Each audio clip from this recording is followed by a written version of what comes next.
오늘은 온유함의 힘 이런 제목으로 말씀을 증거하겠습니다.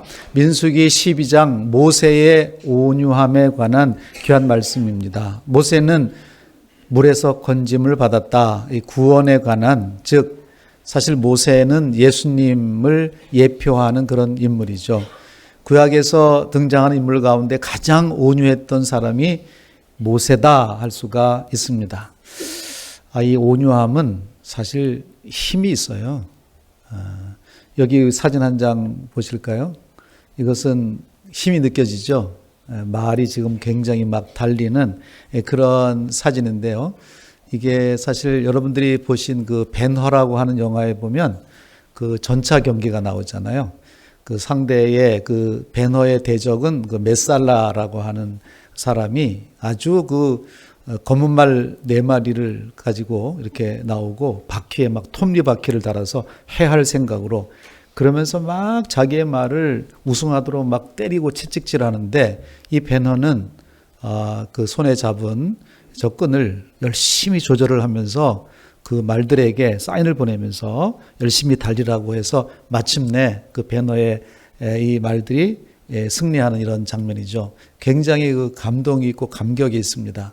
여기 보면은 저 말이 사실 그 온유함, 그리고 그 말을 조절하는 그 벤허도 온유함으로 우리 상징할 수 있는 인물입니다. 온유함은 힘이 없는 게 아니라 그 야생마가 훈련된 그런 힘을 발휘하는 그것을 말하는 거죠. 그러니까 통제된 힘, 그 조절의 능력을 가진 그 힘을 가진 자가 온유한 자다 하는 것이죠. 그래서 그 영화를 보면 왜 감동이냐 하면 그 벤허는 사실 그 모세를 좀 생각나게 한다면 메살라는 바로 왕을 좀 생각나게 하기 때문에 많은 사람들이 굉장히 감동을 받습니다. 오늘 민수기 12장의 사건에서도 이 12장 3절에 보면 모세에 대해서 이렇게 말을 하고 있어요. 같이 한번 읽어주시겠습니까? 이 사람 모세는 온유함이 지면의 모든 사람보다 더하더라 그랬습니다. 사실 모세는 그가 태어나면서부터 특별한 사건을 겪으면서 그 애굽, 이집트의 그 궁궐로 들어가죠. 그래서 그 애굽의 궁궐에서 40년 동안을 아주 교육을, 왕자 교육을 제대로 받은 그런 사람입니다. 그런데 그때는 아주 혈기방자하고 그리고 그 히브리 민족을 그 상대하는 애굽 사람을 가서 또 나가서 뭐 실수인지 하여튼 쳐 죽일 정도로 그런 쪽으로 그런 아주 그 마음속에 그런 그 힘을 가지고 있는 사람인데 이게 조절이 안 됐죠. 그런데 하나님의 섭리 가운데 그가 미디안 광야로 도망갑니다. 그래서 광야 40년 동안 그가 훈련되고 성화되어서 이제 모세의 나이 80이 되었을 때는 정말 그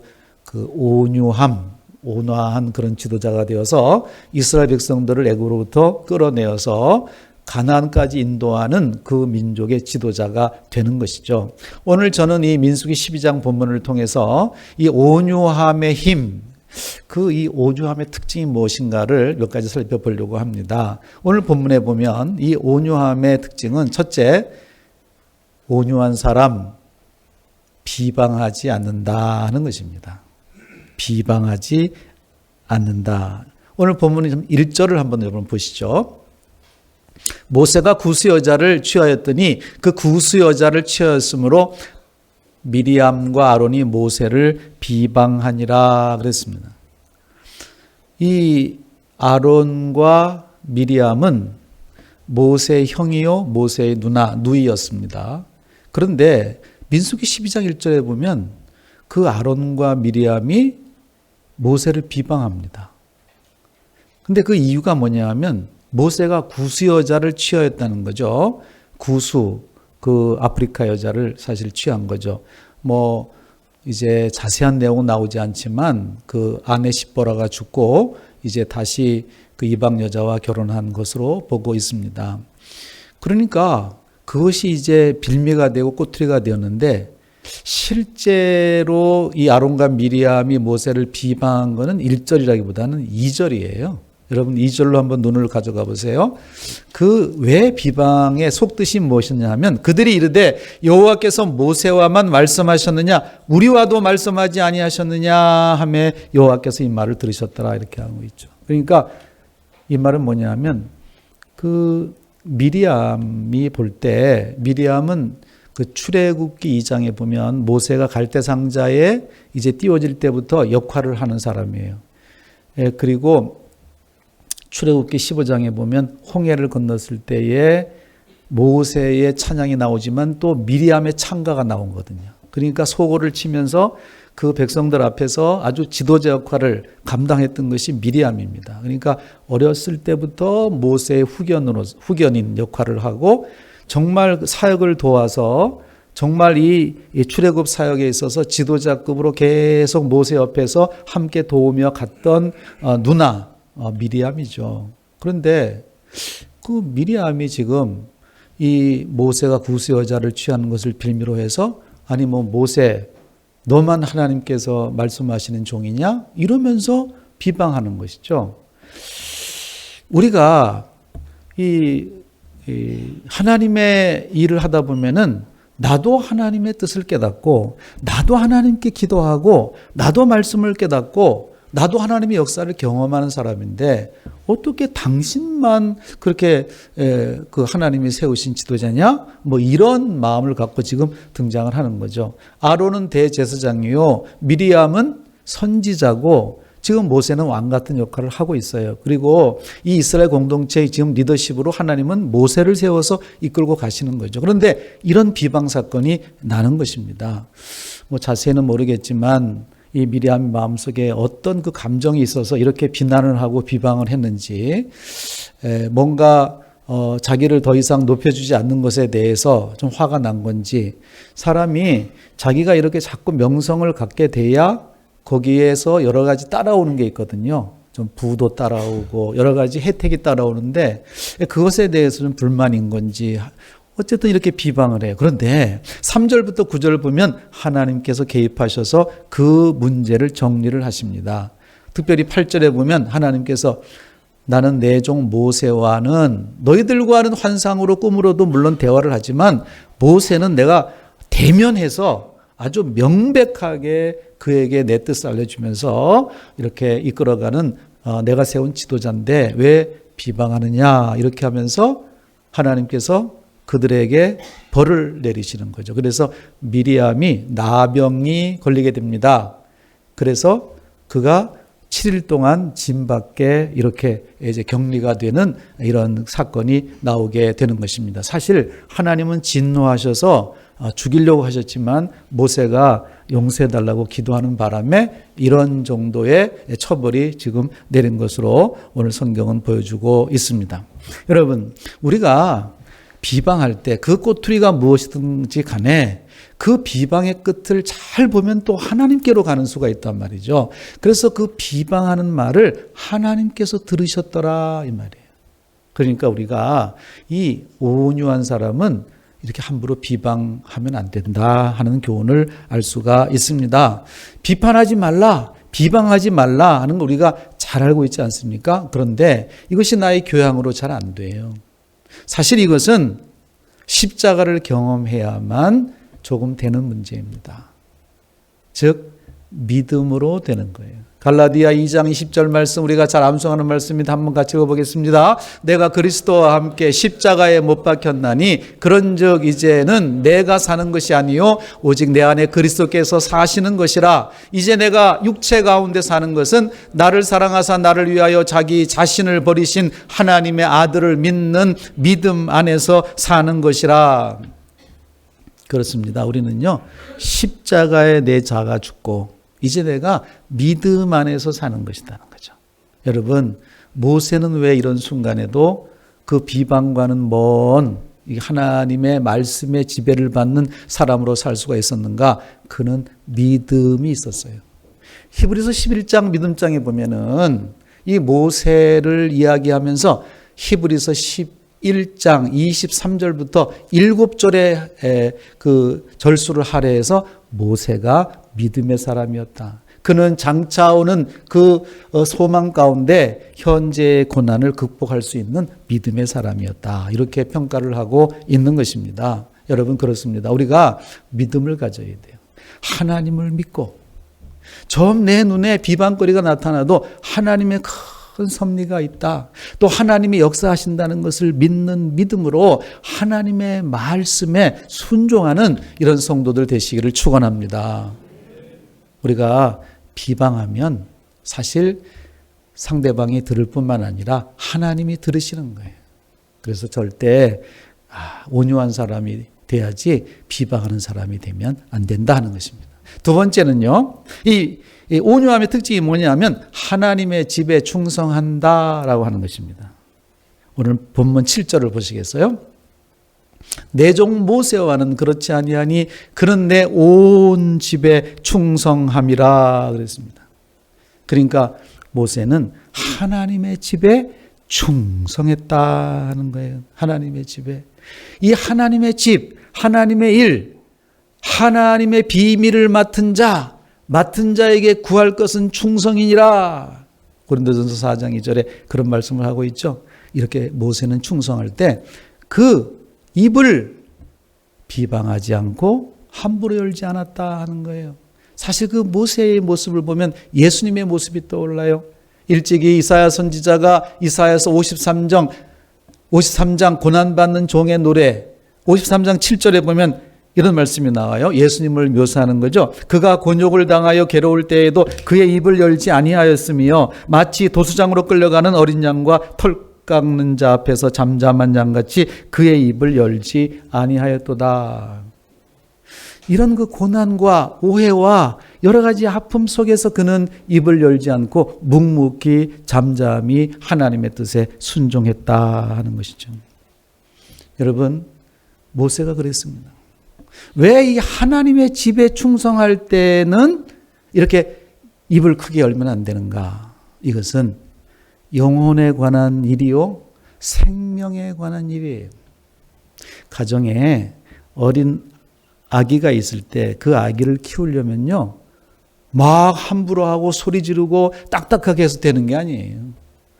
그 아이는 생명이잖아요. 그렇기 때문에 모두가 다 아주 부드럽게 대해줘야 되는 거죠. 말도 그렇게 하고 표정도 그렇게 하고 이렇게 생명을 살리는 이 영혼의 문제를 다루는 하나님의 집에서 모세는 온유함으로 행하였다는 것이죠.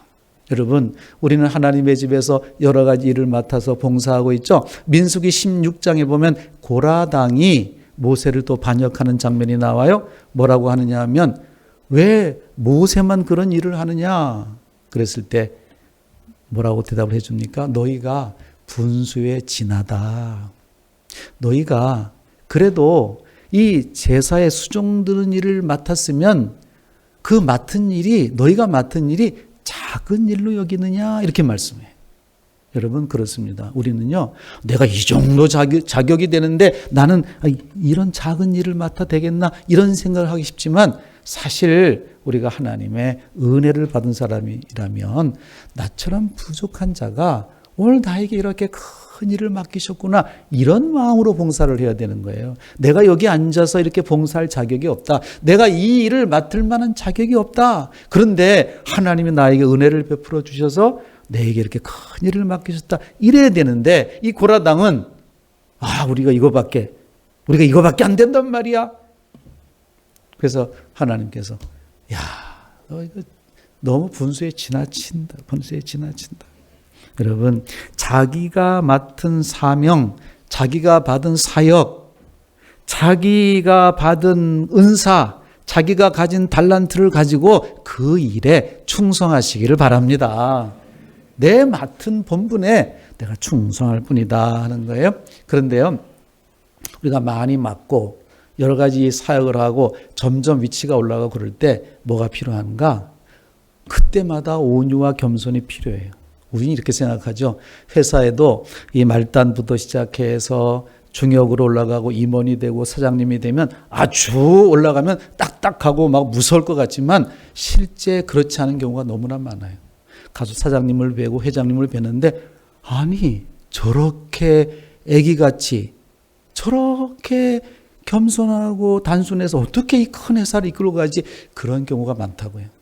여러분, 지난주에 제가 한 책을 읽었는데요. 이 책 제목이 뭐냐 하면 유연함의 힘이라고 하는 제목이에요. 표지가 이렇게 생겼습니다. 유연함의 힘, The Power of Flex라고 하는 건데, 수잔이라고 하는 미국의 그 미시간대의 그 조직 행동학을 그 강의하는 여자 교수님이 이 책을 썼어요. 한 400페이지가 넘는 책인데요. 일반 그 리더가 되기 원하는 사람들이 이제 참고하는 책이라.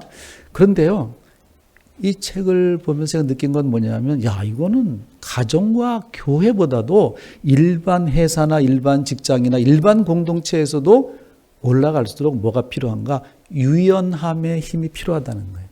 스포츠계에도 마찬가지일 거예요. 정말 높은 경지에 올라갈수록 힘을 빼고 유연함으로 가는 거지 딱딱해서 그 챔피언이 되는 게 아니다고 하는 거죠. 여러분, 히브리서 3장 6절에 보면 하나님의 집에서 모세는 종으로서 충성을 했다. 그런데 그리스도는 하나님의 집에서 아들로 충성을 했다 그랬습니다. 여러분, 종으로 충성하고 뭐 일꾼으로 충성하고 이렇게 올라가면서 이제 이 예수님은 아들로 충성을 했다. 여러분, 점점 중요한 직무를 맡을수록 마음이 어떠해야 되는가? 예수님은 아들로서 하나님의 집에 충성했는데 자신의 마음을 이렇게 표현했어요. 마태복음 11장 28절에 보면 수고하고 무거운 짐진 자들아 다 내게로 오라 내가 너희를 쉬게 하리라 이렇게 말씀하면서 마태복음 11장 29절 같이 읽어보겠습니다. 시작. 나는 마음이 온유하고 겸손하니 나의 멍에를 메고 내게 배우라. 그리하면 너희 마음이 쉼을 얻으리라. 그렇죠? 아주 수고하고 무거운 짐을 많이 가진 사람일수록 유연해야 되고 온유해야 된다. 예수님께서 나는 이 세상 짐을 다 짊어지는데 나는 마음이 어떠냐? 온유하고 겸손하다. 여러분, 바울 사도가 이제 목회자로서 뒤에 오는 그 디모데에게 마지막 유언 같은 서신이 디모데서인데요. 거기서 마땅히 주의 종은 이러해야 된다. 너 하나님의 사람아 이렇게 하라. 그 말씀이 나오는데 디모데전서 6장 11절에 보면 너 하나님의 사람아 이것들을 피하고 의와 경건과 믿음과 사랑과 인내와 온유를 따르며 그랬습니다. 그리고 마지막 서신인 디모데후서 2장 24절에 주의 종이 이렇게 된다고 말하고 있는데 같이 읽어보겠습니다. 주의 종은 마땅히 다투지 아니하고 모든 사람에 대하여 온유하며 가르치기를 잘하며 참으며 그랬습니다. 그렇습니다. 하나님의 집에 충성할 때는 이렇게 온유해야 된다. 그래서 이 교회에서는요, 그렇게 목소리를 막 높이면 안 돼요. 가정에서는요, 목소리를 막 높이면 안 돼요. 그럴 때 무엇이 필요한가? 우선 calm down. 일단 좀 가라앉혀, 낮춰. 그리고 예전에는 그런 말 했어요. 야, 얘들아, 어디서 이렇게 소리를 질러? 어른 계시잖아. 이런 말을 했어요. 근데 뭐 요즘은 어른 계신다고 아버지 계신다고 해도 그게 큰 영향을 또 끼치지 않는 시대가 점점 와서 그렇긴 한데 그런 의식을 가져야 되죠. 교회도 마찬가지예요. 누가 좀 자기 생각과 맞지 않고 또 자기의 욕망이 좀 서로 이렇게 대치가 됐을 때 하나님 계시는 전에서 그 소리 왜 이렇게 높여? calm down. 일단 낮춰. 여러분, 사람이 소리 지르고 서로 성낸다고 해서 일이 해결되는 거 봤습니까? 부부끼리 서로 막 화를 내면서 막 다투고 그래서 뭔가 좋은 합의가 나옵니까? 일단은 가라앉혀야 돼요. 그래서 차분해진 다음에 마음속에 서로 겸손한 마음이 든 다음에 다시 대화를 해야 되는 것이죠. 그렇습니다. 하나님의 집에 모세는 온유함으로 충성한 줄 믿습니다. 아들 되신 예수님은 그 하나님의 집에 온유와 겸손함으로 충성하신 줄 믿습니다. 그렇다면 우리가 예수 그리스도를 구주로 영접하고 하나님을 기쁘시게 하는 사람이라면 온유함의 길로 가야 돼요. 여러분, 온유함은 힘입니다. 마지막으로 이 온유함의 특징 본문에서 보면은요, 하나님께 기도한다 하는 것입니다. 하나님께 기도한다. 13절을 보시죠. 모세가 여호와께 부르짖으되 하나님이여 원하건대 그를 고쳐 주시옵소서. 미리암이 지금 정말 비방하고 그래서 하나님께서 격리시킬 때 모세가 너희 그거 봐. 왜 하나님의 종을 그렇게 비방하고 그래? 이렇게 하지 않았어요.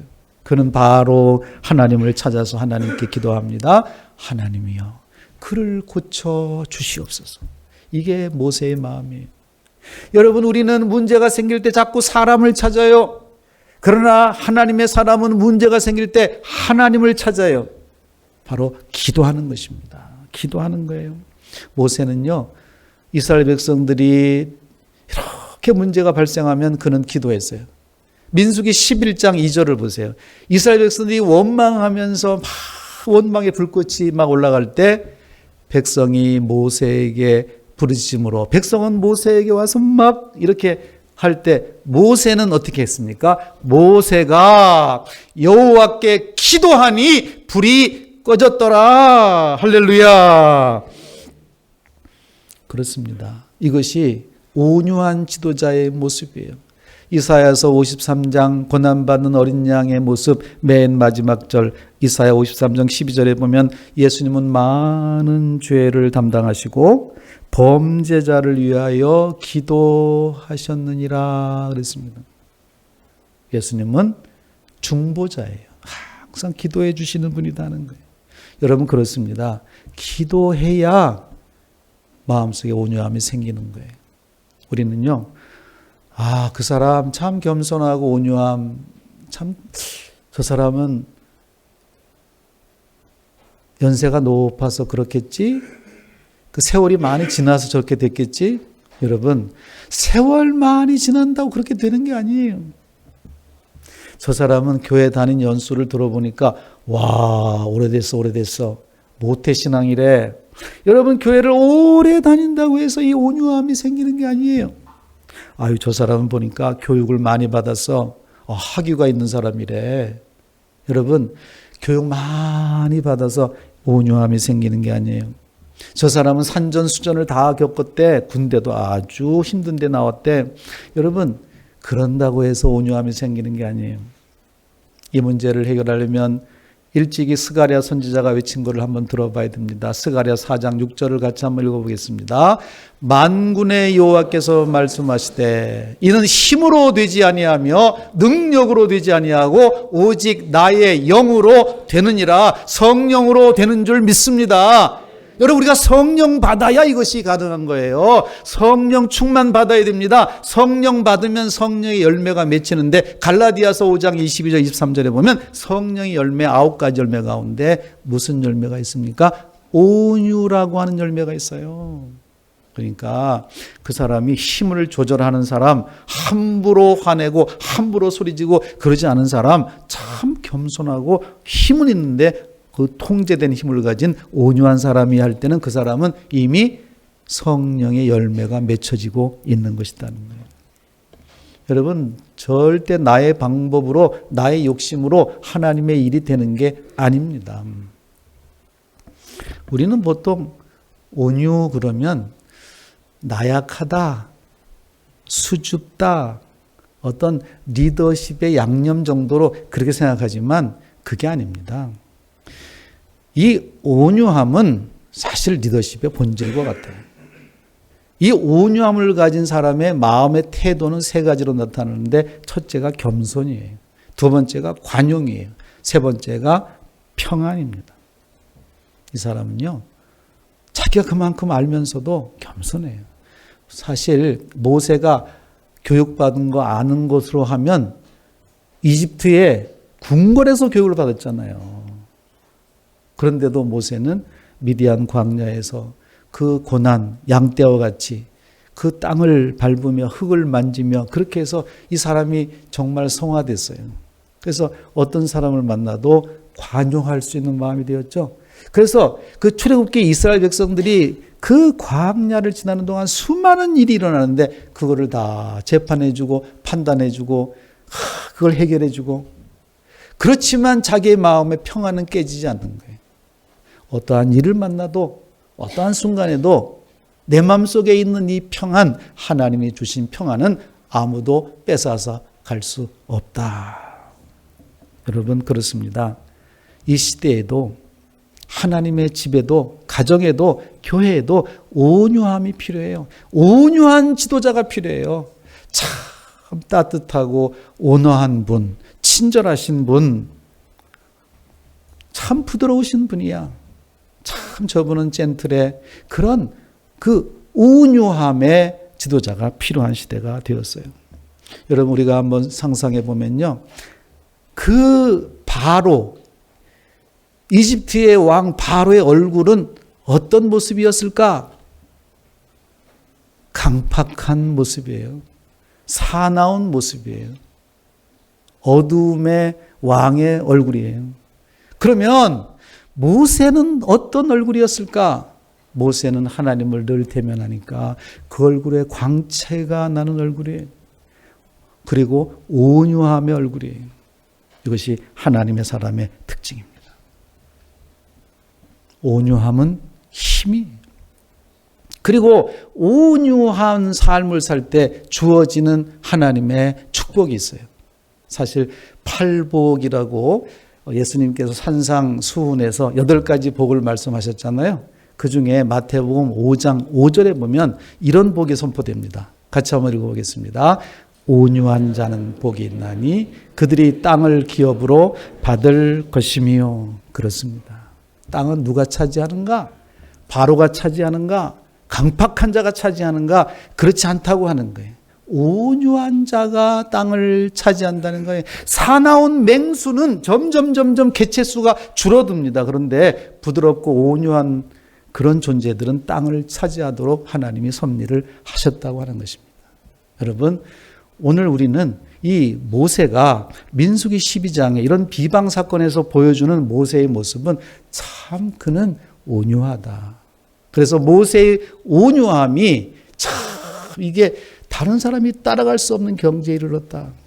그 위대한 지도자, 바로 앞으로 오실 메시아 예수 그리스도, 가장 온유하시고 겸손하시고 사랑이신 예수 그리스도, 우리도 그 예수님을 닮아서 오늘도 거룩을 연습하고 성화되어서 하나님께 영광 돌리는 이러한 삶을 사시기를 주의 이름으로 축원합니다.